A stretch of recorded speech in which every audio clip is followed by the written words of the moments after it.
Welcome to the Great Detectives of Old Time Radio. From Boise, Idaho, this is your host, Adam Graham. Hey, if you have a comment, send it to me, box13@greatdetectives.net. Follow the show on Twitter at Radio Detectives. And you can also become one of our friends on Facebook at facebook.com/Radio Detectives. Before we do get started with today's episode of Nero Wolfe, I do want to encourage you to try Audible.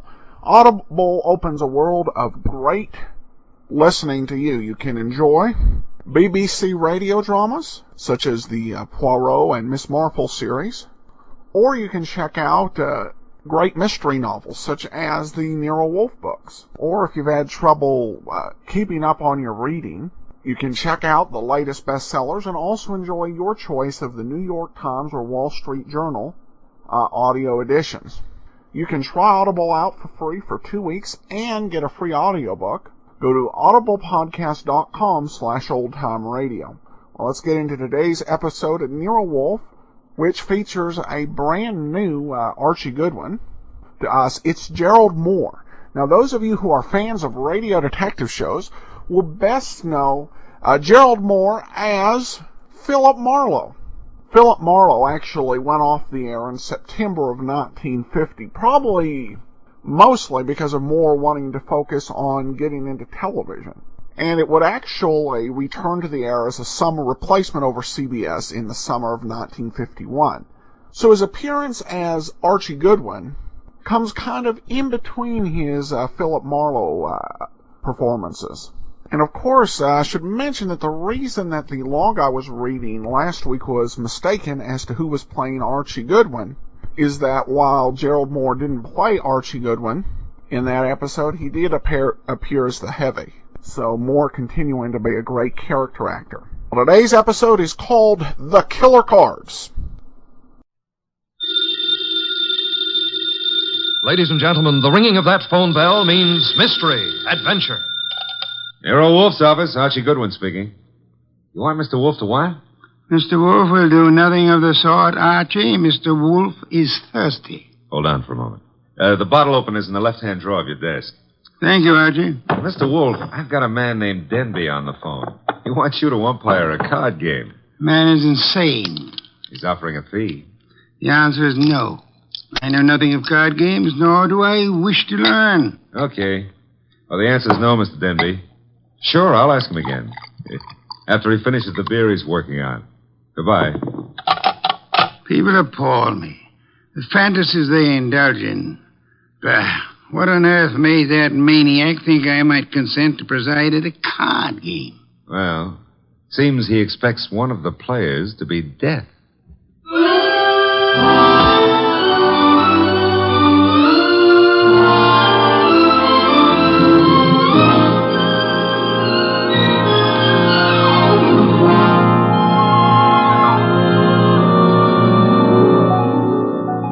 Ladies and gentlemen, it's the bulkiest, balkiest, smartest, and most unpredictable detective in the world. That chair-born genius, Nero Wolfe. Created by Rex Stout and brought to you in a new series of adventures over this NBC network in the person of Mr. Sidney Greenstreet.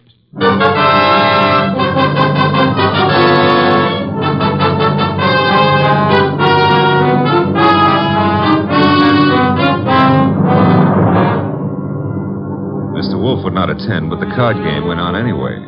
At the home of a Mr. Stephen Denby. Jean? Yes? LaCosta? Mr. Piper?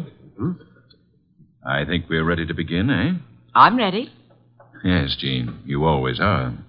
How I like that remark, I'll have to decide later on. Yeah, please do. LaCosta? It's all right with me. And Mr. Piper? I brought a deck. No, as host, I shall supply the cards. Before we play, I examine them, yes? Of course. Here you are. Chuck? Yeah, Mr. Denby? You will remain outside the door until called. No one is to enter this room under any circumstances. Got it. LaCosta? The cards look all right. Thank you. Now then, shall we make things absolutely clear? You mean, should you make a speech? I don't mind. But make it short, huh? I shall. The four of us seated at this table are joint owners of the Candy Club. a rather successful institution devoted to the sale of food, liquor, entertainment, And the gambling. and games of chance. For some time now, we have all resented sharing the profits. Some of us have attempted to buy out the others. Denby, you needn't babble on. No one wants to sell. We know that. True, Mr. Piper. Which is the reason for this little game of cards. One hand shall be dealt to each of us, a hand at poker. Whoever wins gets the club. The others retire as gracefully as they can. Agreed? That's why Yes, agreed. Very well. The cards are shuffled. I'll place them in the center of the table. Picasto, would you like to... I cut. Good. If nobody minds, I'll cut them too. After Mr. Lacasto. Nobody minds. Happy now, Mr. Piper? Let's get going, huh? Very well. Unless Jean would care to... Oh, thanks. We're all crooks here, which sort of cancels out any funny business with a card. Very well. We shall all draw a card in turn until 5 cards are drawn by each player. Shall we start, Jean? Sure. Picasto? Okay. Mr. Piper? Yes, of course. And myself. We just keep going in rotation. This is fun. Fun? No. There's too much money which rides on these cards. That's what makes it fun. Would you mind keeping quiet? I'm nervous. We all are, one way or another. I think we all have our 5 cards now. We all got 'em. Very well, then. In the same order that the cards were dealt. Jean? A pair of 3s. Picasto? Nothing. Mr. Piper? Kings. 2. The light! Piper. Well, what?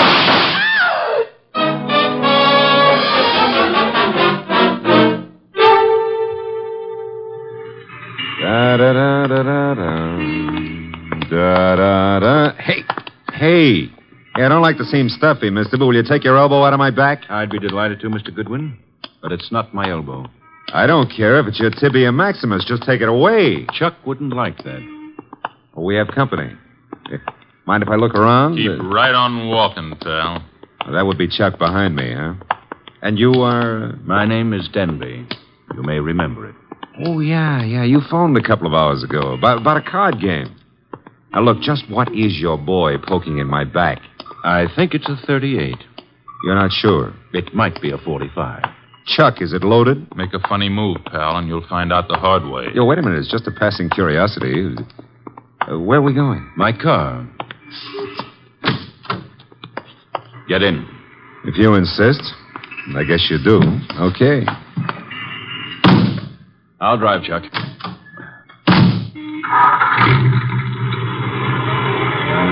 The car bulletproof?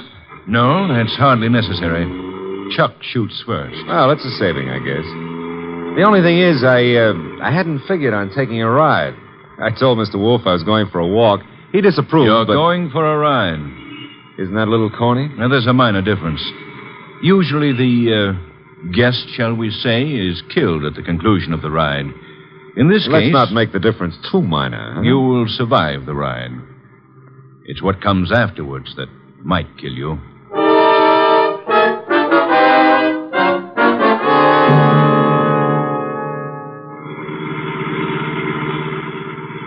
You see, Mr. Goodwin, my friends and I have a little mystery to solve. You want me to solve it? No. We want Mr. Wolfe to solve it. In order to do so, he must leave his house and come to mine. He has to in order to find the solution quickly. Why? Neither my friends nor myself have any desire to improve our acquaintance with the police. Therefore, we want the mystery solved before the police are even called in. Hence our need for Mr. Wolfe. Hence our detaining you. Detaining is a pretty word in the circumstances. Now, this is my home, Mr. Goodwin. Oh, well, I don't like the architecture. I think I'll stay out. Get going, pal. On second thought, Mr. Denby, what makes you think Mr. Wolfe is going to leave his house and come here? You. Unless he does so, he will lose you. Forever. The door, Chuck. Okay.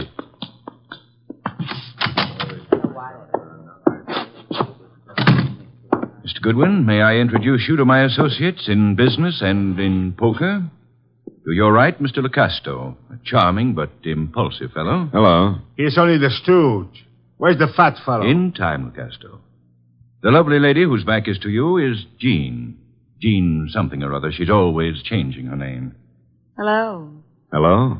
And the gentleman facing you is Mr. Piper. How do you do? Is he exclusive or just...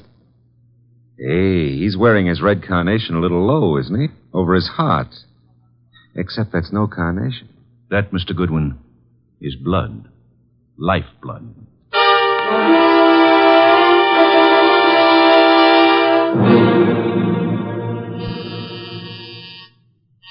Archie. Oh, Pa, he's always taking walks. Come in. The door's unlocked. Are you... Yeah, you're Wolf. Having made a magnificent discovery, suppose you remove your hat? No, come on. I beg your pardon? Mr. Denby wants to see you. Mr. Danby can see me here. Here ain't where he wants to see you. Here, at the risk of minor monotony, is where he'll have to see me. Don't you want your boy Goodwin to keep on living?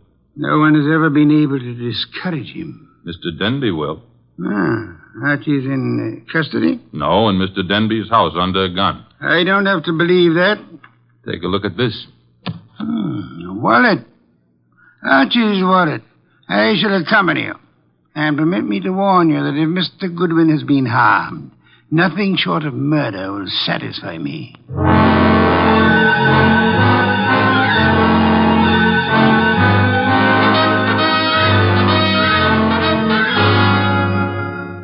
It's getting late. Wolf isn't here yet. Maybe he doesn't worry about you, Goodwin. Well, he could have been delayed.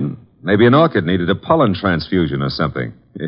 Besides, only the good die young. Then you must be very, very good, Archie. That remark I didn't care for. We sit here and wait for the fat one, but in the meanwhile, the police... The police will come when we notify them. But they will not like the delay we make to notify them. I say we waste time. I say the fat one will not risk coming. You say entirely too much. Is that so? Maybe I kill you myself. Picasso, put that gun away. Yes, darling Archie should have a chance to live. Not long if Wolf doesn't come. Stop looking so pleased. Are you afraid to die, Archie? Yeah, well, I'm not looking forward to it. It's so final. Besides, I didn't eat a hearty dinner, and Oh, the Marines have landed. Who is it? Chuck, with Nero Wolfe. Let him in. Shut the door, Chuck. Stay outside.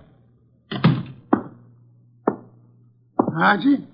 Hello, Mr. Wolfe. Oh, am I glad to see you. I regret I cannot say the same thing. Last year, why couldn't you stay at home instead of taking those confounded walks? I warned you it'd be dangerous. Yeah, but Mr. Wolfe, it wasn't the fresh air that got me. It was Denby. Mr. Wolfe, I knew you wouldn't come here without some sort of pressure. I thought the method I used would be most effective. Would you really have killed Archie if I hadn't come? I would have had no choice.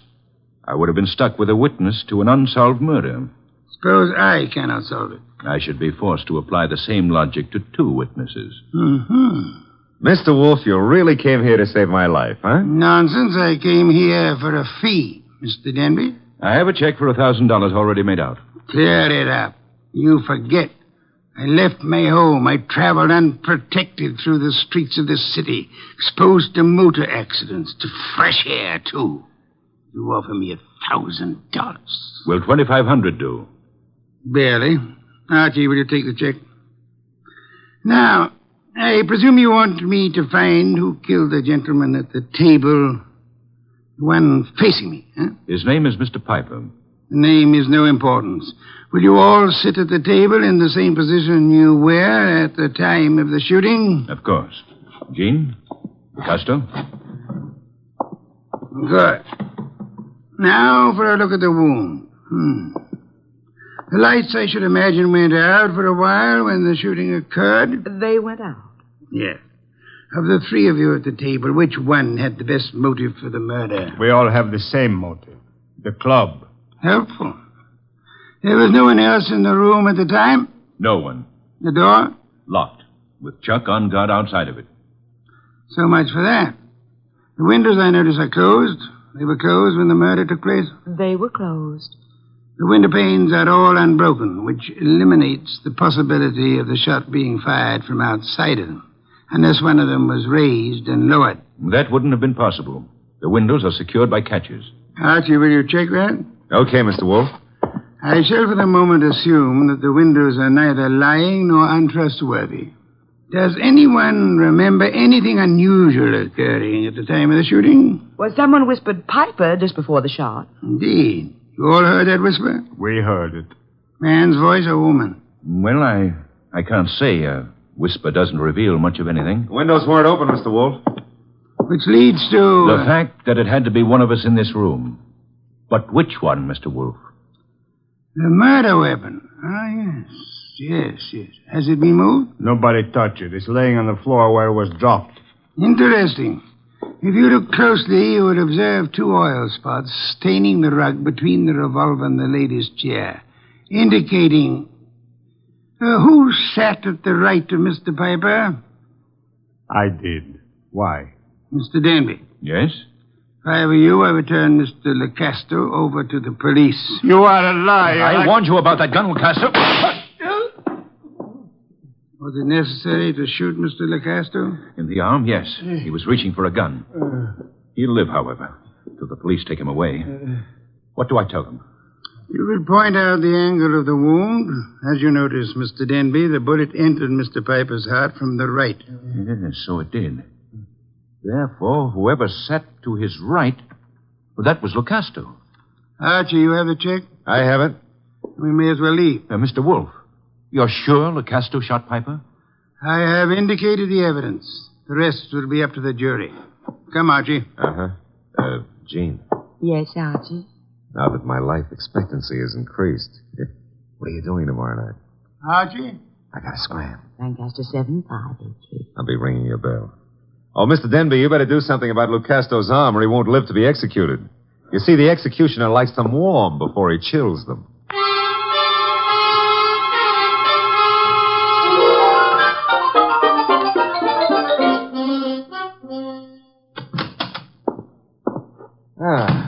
The old homestead looks very nice, Mr. Wolfe. Yes, Archie. You should stay in it more often. Yeah, but you never get to meet babes like Jean that way. You never get kidnapped either. Nor would I have had to leave my home in order to rescue you. Yeah, well, you earned a nice fee, fast. Indeed? You seem doubtful about it. I'm positive, Archie. I know. I have not as yet earned my fee. Huh? You mean Denby might not turn Lucasto over to the cops? Of course he will. The trouble is, you see, Lecasto did not murder Piper. No? He just thought a bullet in the heart might be good for Piper's rheumatism, huh? As it happens, Piper suffered from asthma. That's beside the point. Fine. Mr. Wolfe, I'm going to take it for granted that you know who did kill Piper. I'm also going to take it for granted that you won't tell me until you're ready. But why turn Lucasto over to the police? 2 reasons, Archie. First, I had no proof against the real killer. Secondly, we had to supply a scapegoat in order to be permitted to leave the Danby home. You were unarmed, helpless. Go ahead, rub it in. Nonsense. It was an interesting problem. I enjoyed it. It was, huh? Well, to me, it's still in the present tenses. Which reminds me, as old Dr. Tidmouse said, there's always a future tense. And in that future tense, Jean. No, Archie. Oh, Mr. Wolfe, stop. That girl's got a love for blood that appeals to the ghoul in me. Besides, did you notice what she does to her dress? Archie, I was merely about to say that I have no objections to your dallying with the girl. Oh, I don't believe it. My ears need overhauling. I objected only to the future tense. Why not call her now? Yeah, well, I won't pretend I understand this sudden enthusiasm on your part about my love life. Probably there's some foul, scheming motive at the bottom of it. But who am I to look a gift horse in the mouth? Now, let's see. Her number was, Lancaster 7583, of course.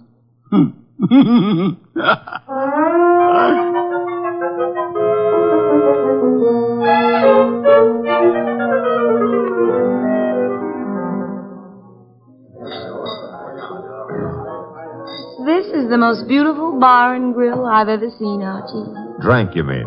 What? Never mind. Archie, did anybody tell you were beautiful, too? Well, a girl here and there has mentioned it. Oh, were they liars? Tell me, Jean, how did you ever get into the gambling den racket?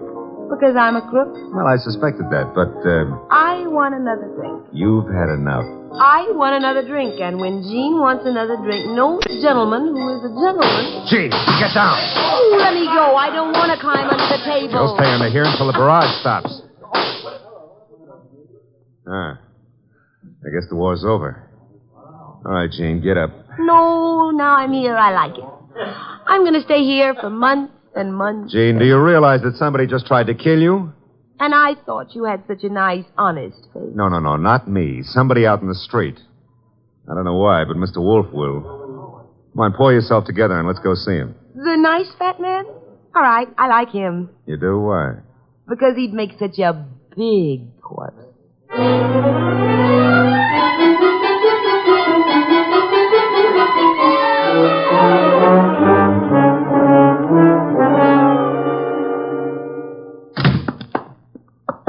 Is that you, Archie? Plus Jean. What made you think I wanted her here? She's one of your fans. She thinks you'd make a lovely corpse. What was the reason for bringing her here? She was shot at. Did you expect her to be? I expected her to be killed. That's why I sent you to her. It didn't occur to you I might be killed, too? It did. I was willing to take the chance. You were willing? Oh, Mr. Wolfe, Jean's a little under the weather.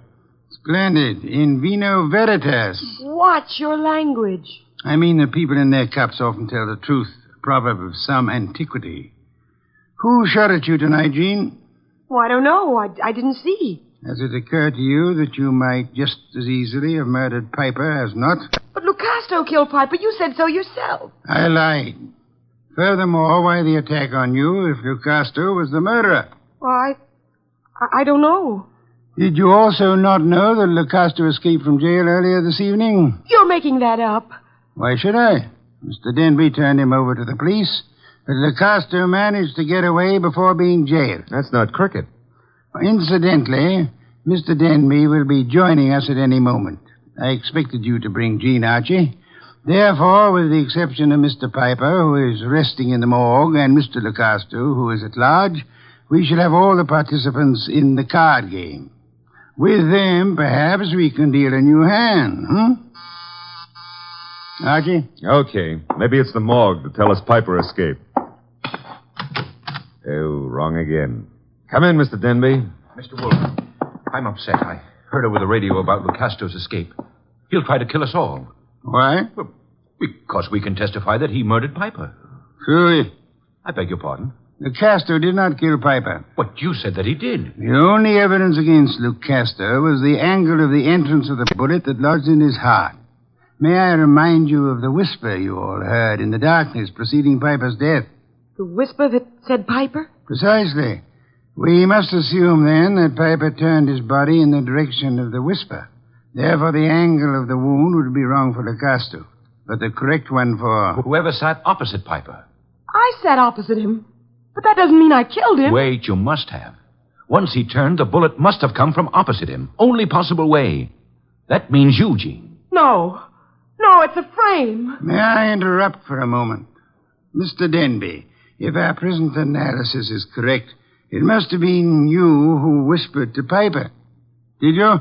I hadn't thought about it before, but... Denby, you're lying. No, he's not lying. Continue, Mr. Denby. Well, when the lights went out, I wanted to tell Piper something. He turned to me, and that's when he was shot. Archie, you've taken all this down. In my prettiest shorthand, Mr. Wolfe. Good. I don't know why you're doing this, Denby. Maybe you think if I take the rap, you'll get the club. But remember, Lucastro's still free. He's gunning for all of us. But it'll be you. Especially you he'll want. Maybe you can talk a jury into sending me up for something I didn't do, but you won't live to gloat about it. Oh, shut up, Jean. You killed Piper and... Who's that? This is, of course, the murderer of Mr. Piper. No comments?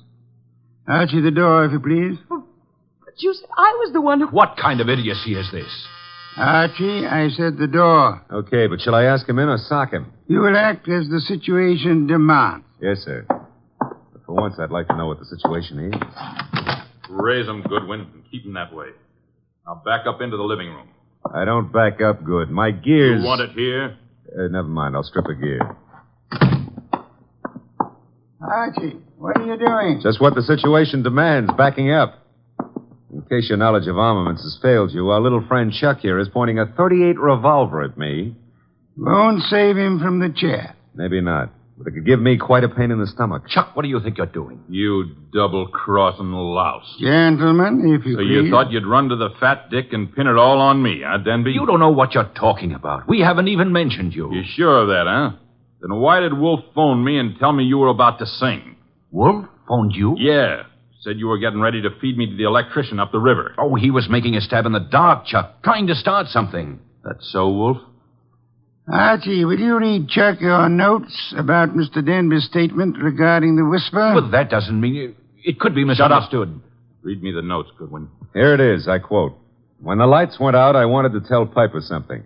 He turned to me That's and... all I need to hear. Chuck. You were selling me out after hiring me to knock off Piper. You dumb gunman. Now you've given Wolf what he wants, a confession. I was trying to pin it on Jean. That's what you say now. It's kind of late, though. Too late for you. No. Goodbye, Mr. Denby. Nice shooting, Chuck. Stay put, Goodwin. The rest of you, I'm leaving. Police wouldn't approve. But let me have your gun. Huh? Wise guy. You know something?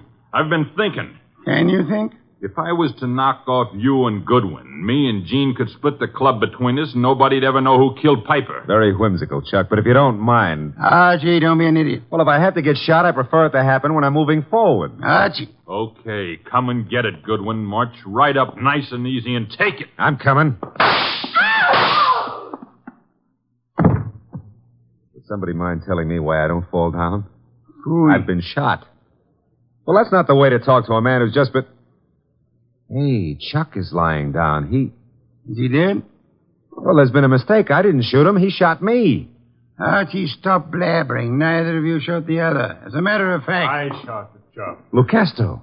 Casto, Archie? Well, I thought he escaped. No, I'm not crazy. I do not escape. The fat one, he phones the police to tell them how I'm innocent. Yes, I had the police announce the escape, however, for reasons of, shall I say, strategy? Well, on account of there are no bullet holes in me, you can say whatever you like, Mr. Wolfe. Thank you, Archie. That announcement helped heighten the tension our murderers were under. And then they explode. The fat one, he says to me, Locasto, wait in the next room. Watch careful. Maybe there's trouble. I watch. And now? Now there's no more trouble.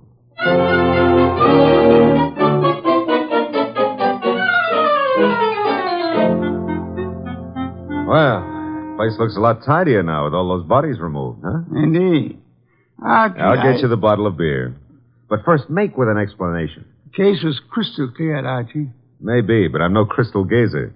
Sure, I know. Denby had things arranged in advance with Chuck in case anybody held a better hand than his own. Piper did. So Denby whispered to Piper after kicking the light switch and set him up for a shot by Chuck from the doorway.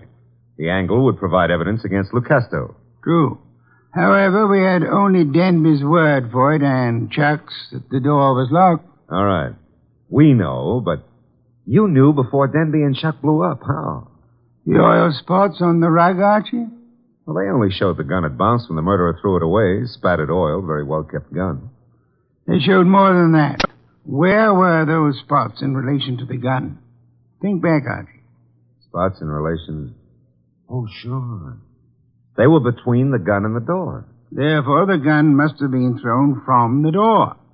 Bounced twice, staining the rug before reaching its final destination. Ah, I get it now.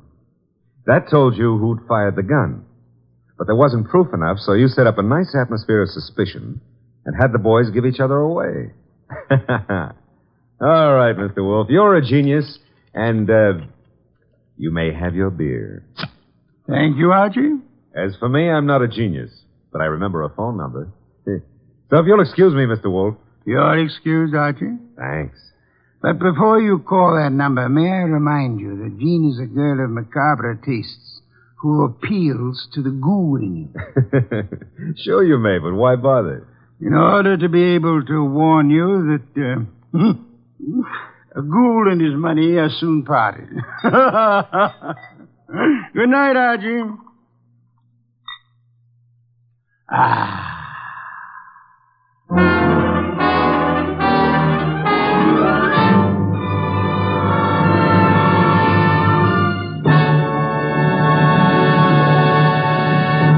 have been listening to The New Adventures of Nero Wolfe, starring Sidney Greenstreet.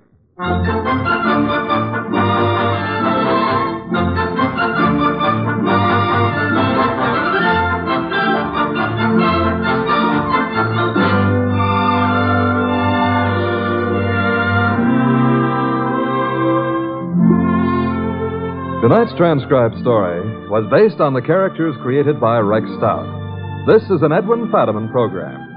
In the cast were Gerald Moore as Archie Goodwin, and Betty Lou Gerson, Jay Novello, Howard McNear, Barney Phillips, and Bill Johnstone. Next week at this same time, Nero Wolfe and Archie will bring you The Case of the Calculated Risk. Don Stanley speaking. 3 chimes mean good times on NBC.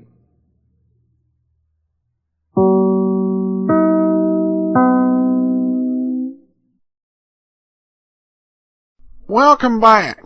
Well, we had another Wolf Heading Out episode. This one I definitely bought into the reasons for it, but I like the fact that we got the solution to the case in the office. It was a good mystery with a lot of twists, and I think the writers did a good job on this one. Well, I've continued to listen through a wide variety of radio detective and crime shows, and I took a listen to Mr. District Attorney. I definitely liked the show. It had some good writing on it, but it wasn't really a detective show. There wasn't a whole lot of mystery to most of the episodes I listened to. So Mr. District Attorney will go on our not planning to do list. Well, that'll do it for today. We'll be back tomorrow with Let George Do It. In the meantime, send your comments to box13@greatdetectives.net. Cast your vote for the show every month, once a month, on Podcast Alley, podcastalley.greatdetectives.net. And if you haven't done so already, please rate our show on iTunes. But from Boise, Idaho, this is your host, Adam Graham, signing off.